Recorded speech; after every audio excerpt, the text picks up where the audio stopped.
Ustanoka'ya geldik. 440 metrelik sesli LED kamera. Verdi. Bir hırmalı. Burada da bir kameramız da yine.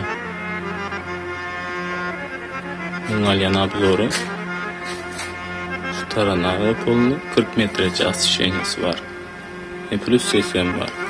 Bir bariye takılıyor hazır. Kabili sallaklı. Onun nabzori dersin almalı. Burada da bir kameramız var. Nabzori ne şeyle. Hadi işimizin sonunda neticesini görüyorsunuz.